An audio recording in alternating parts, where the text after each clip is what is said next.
और record. Hello friends, कैसे हैं आप सब।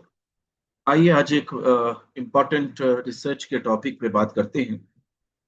और आज का हमारा टॉपिक है रिसर्च में वेरिएबल्स और लेटेंट वेरिएबल्स कैसे आइडेंटिफाई करें और उनका क्या रोल रहता है हमारी रिसर्च में।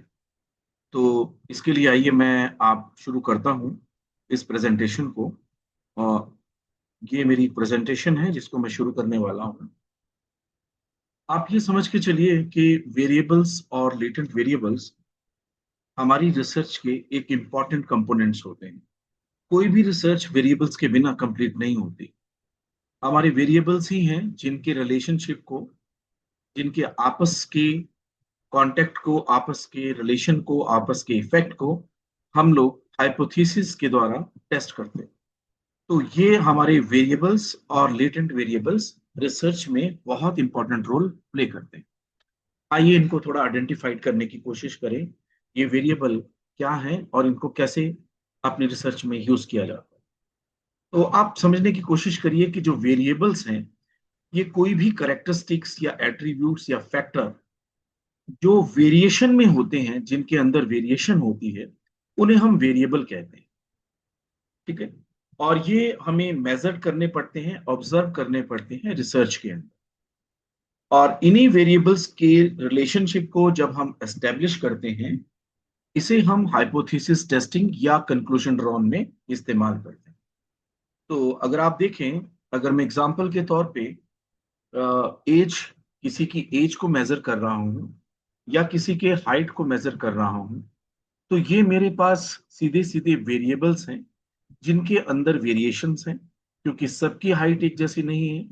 और सबकी हाइट को मेजर करने में वेरिएशन मुझे देखने को मिलती है, इसे हम वेरिएबल कहते हैं।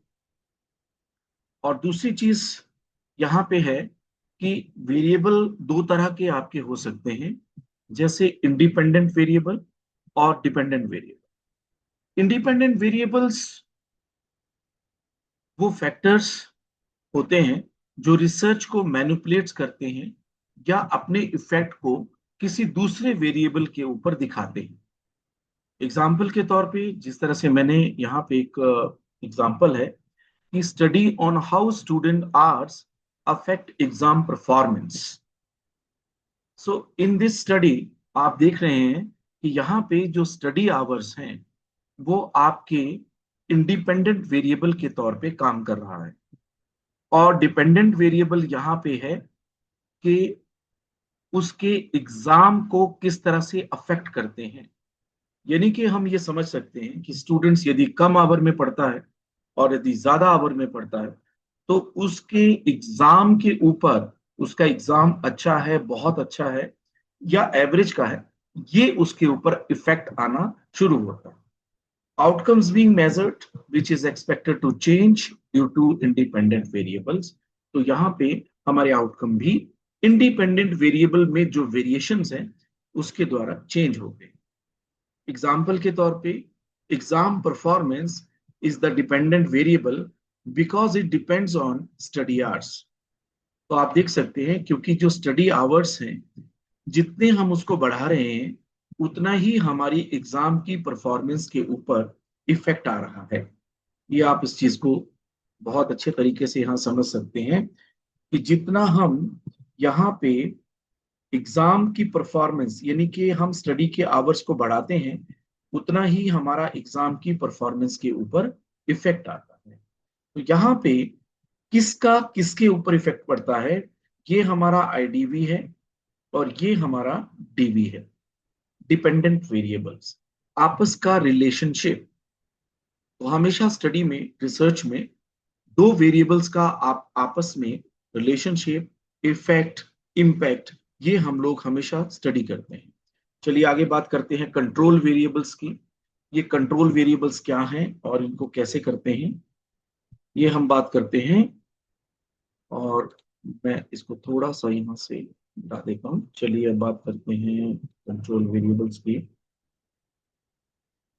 ये देखिए, हमारे पास कंट्रोल वेरिएबल्स में कुछ ऐसे वेरिएबल्स होते हैं जिन वेरिएबल्स के इफेक्ट को हम स्टडी नहीं करना चाहते। अब आप ऐसे समझिए कि यदि मैं ये देखना चाह रहा हूं कि हॉर्लिक्स से बच्चे की हाइट में चेंज आ रहा है, यदि मैं ये देखना चाह रहा हूं, तो मैं यहाँ पे एक चीज को बड़े ध्यान में रखूंगा कि क्या केवल हॉर्लिक्स पीने से बच्चे की हाइट में चेंज होता है, क्या और फैक्टर्स हैं जिनकी वजह से हाइट डायरेक्टली इन्फ्लुएंस होती है। जी हाँ, ये इंपॉर्टेंट फैक्टर है। मेरे पास बहुत सारे फैक्टर नजर आते हैं।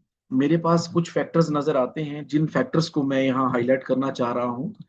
जैसे कि मैं आपको ये दिखाना चाह रहा हूँ कि यदि मेरे पास हॉर्लिक्स हॉर्लिक्स है जिससे मैं चाइल्ड की हाइट को स्टडी करना चाहता हूँ, मैं ये देखना चाहता हूँ यदि किसी बच्चे ने पूरे 12 महीने 12 मंथ्स तक हॉर्लिक्स पिया है तो उसकी हाइट के कितना इंक्रीज हो रहा है। लेकिन यहाँ पे एक मेजर चीज जो मुझे देखने को मिल रही है वो ये है कि क्या हाइट है केवल हॉर्लिक्स के ऊपर डिपेंड करती है? बिल्कुल नहीं। उसके लिए और फैक्टर्स भी हैं।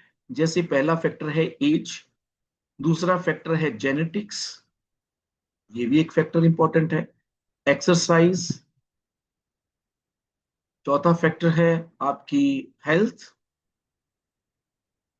And so many factors, food. ये हमारे ऐसे फैक्टर्स हैं जिनका भी रिलेशनशिप हाइट के साथ सीधा सीधा होता है।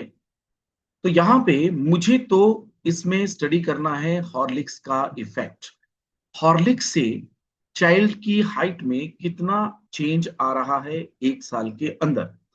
तो देखिए दोस्तों, मुझे बहुत सारे वेरिएबल मेरी स्टडी में यहाँ पे शामिल हैं, जिनमें एज है, जेनेटिक्स है, एक्सरसाइज है, हेल्थ है, फूड है, और भी कई हो सकते हैं, जैसे जियोग्राफिकल फैक्टर भी हो सकते हैं।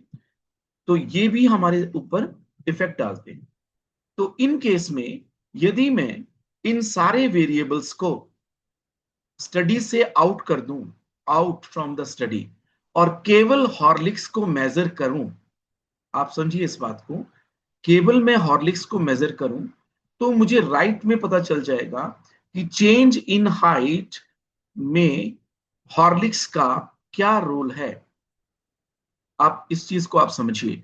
जिन वेरिएबल्स को मैंने स्टडी से आउट किया या जिनके इफेक्ट को मैंने कंट्रोल किया, इन वेरिएबल्स को हम कहते हैं कंट्रोल वेरिएबल्स। तो ये हमारे पास बहुत इंपॉर्टेंट वेरिएबल्स होते हैं जिनको हम अपनी स्टडीज में कंट्रोल करते हैं। चलिए आगे बात करते हैं। थोड़ा मुझे इसको यहाँ से मैं एक बार साफ कर लेता हूँ इसको। ये मैंने इसको यहाँ से क्लीन किया। तो आई होप आपको ये कॉन्सेप्ट समझ में आया होगा कि कंट्रोल वेरिएबल्स में क्या होता है। अक्सर हमारी लाइफ में बहुत सारे ऐसे वेरिएबल्स हैं जिन वेरिएबल से हमारी स्टडी अफेक्टेड होती हैं। तो यहाँ पे जैसे मैंने केस लिया था हॉर्लिक्स का हाइट के ऊपर इफेक्ट, और हमने कहा था कि हाइट जो है ना कि केवल हॉर्लिक्स पे डिपेंड है बल्कि और भी कई ऐसे फैक्टर्स हैं जिन पे ये सीधे तौर पे डिपेंड करती है।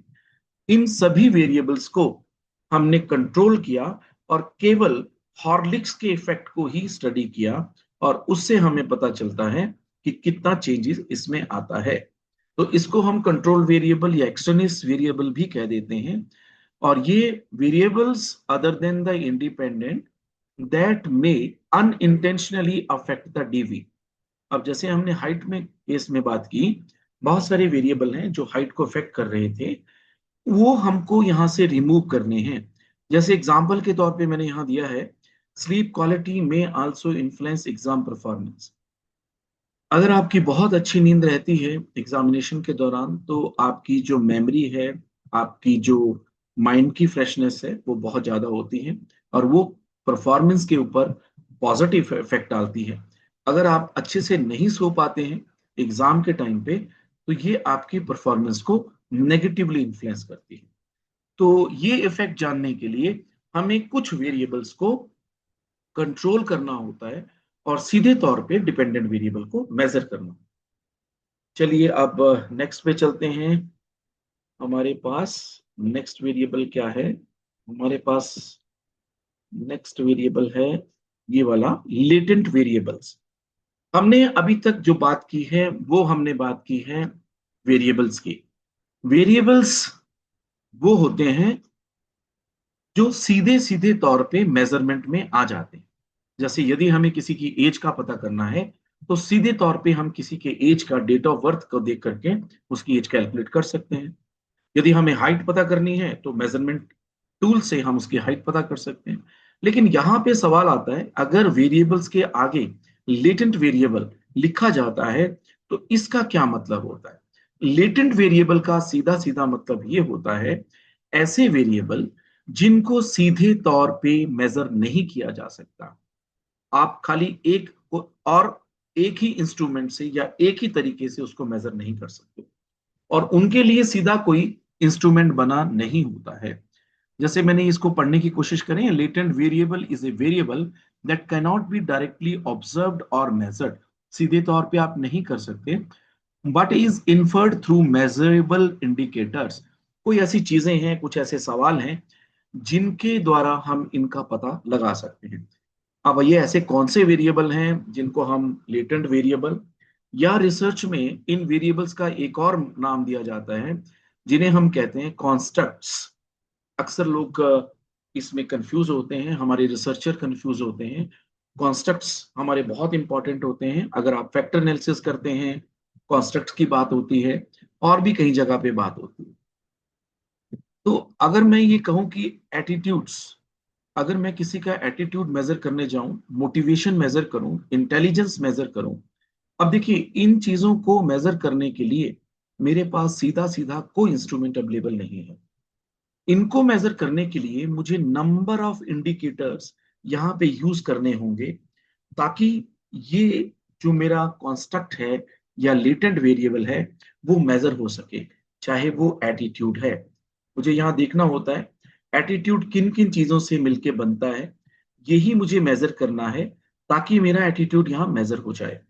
मोटिवेशन के लिए कौन कौन से फैक्टर इंपॉर्टेंट है? एक्सटर्नल मोटिवेशन और इंटरनल मोटिवेशंस, और इनके अंदर भी नंबर ऑफ थिंग्स हैं जिनको मुझे मेजर करना है ताकि मैं मोटिवेशन को समझ पाऊं। इंटेलिजेंस में भी यही चीज है, कस्टमर का सेटिस्फेक्शन है, इनमें भी मुझे नंबर ऑफ चीजें पूछनी पड़ती हैं जिन्हें हम अपनी भाषा में, रिसर्च की लैंग्वेज में इंडिकेटर्स के नाम से जानते हैं। तो researcher uses the observable measures variable also called indicators. तो हम एक्चुअल में यहाँ पे एक चीज आप समझिए, हम मोटिवेशन को मेजर ना करके हम उनके इंडिकेटर्स को मेजर करते हैं। Indicators are nothing but the statements, statement 2, statement 3, इनके थ्रू हम अपने एक कॉन्स्ट्रक्ट को, अपने लेटेंट वेरिएबल को मेजर कर सकते हैं। चलिए आगे बात करते हैं इसको। आई होप आपको ये कॉन्सेप्ट थोड़ा समझ में आ गया होगा कि लेटेंट वेरिएबल और वेरिएबल में क्या बेसिक डिफरेंस हमारा रहता है। चलिए अब हम बात करते हैं नेक्स्ट वेरिएबल। लेटेंट वेरिएबल की कुछ एग्जांपल, जैसे मैंने आप पहले आपसे बात की कि जॉब सेटिस्फेक्शन है, तो उसके कुछ इंडिकेटर्स एग्जांपल के तौर पे मैं यहाँ पे दे रहा हूँ। I am satisfied with my salary. तो देखिए ये जॉब से रिलेटेड है, या आपके काम से रिलेटेड है, या आपके किसी कल्चर से या किसी एरिया से रिलेटेड है। तो ये कुछ सवाल यहाँ पे ऑब्जर्वेशन के लिए पूछे जाते हैं जिन्हें हम ऑब्जर्व्ड इंडिकेटर या ऑब्जर्व्ड वेरिएबल्स कहते हैं। I am satisfied with my salary, यहाँ पे आंसर आपका हो सकता है कुछ स्केल पे आंसर हम लेते हैं हाईली सेटिस्फाइड से लीस्ट सेटिस्फाइड तक। I enjoyed working with my colleagues, I feel motivated to perform well. All these are indicators. ये सभी इंडिकेटर्स मुझे जॉब सेटिस्फेक्शन को मेजर करने में हेल्प करते हैं। और एग्जांपल लीजिए, टूरिस्ट की एक्सपीरियंस क्वालिटी यदि हम मेजर करना चाह रहे हैं तो ये एक लेटेंट वेरिएबल है।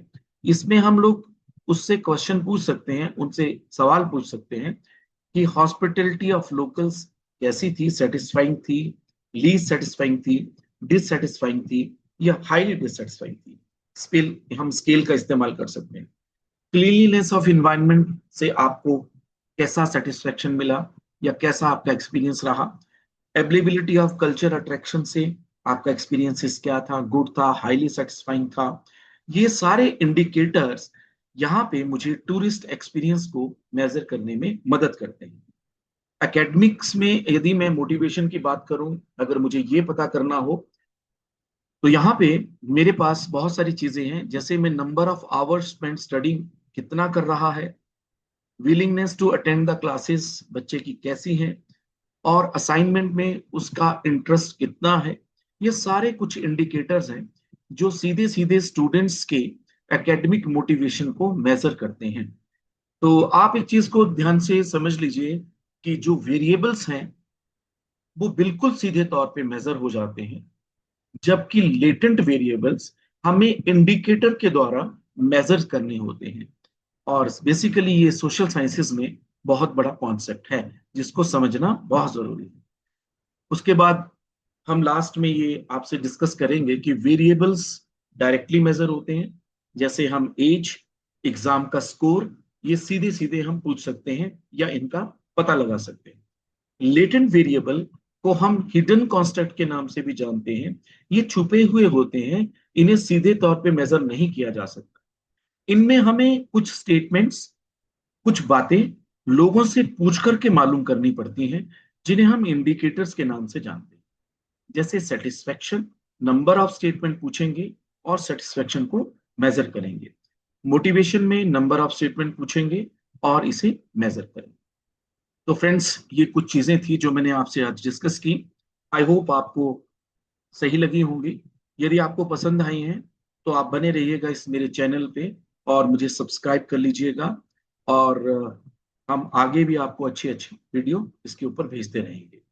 अगर आपकी कोई भी क्वेरीज हैं, आपकी कोई सवाल है रिसर्च से संबंधित, तो आप प्लीज मेरी इस मेल आईडी पे मुझे कांटेक्ट कर सकते हैं, researchstep2step@gmail.com। ये आज की प्रेजेंटेशन थी। Thank you so much.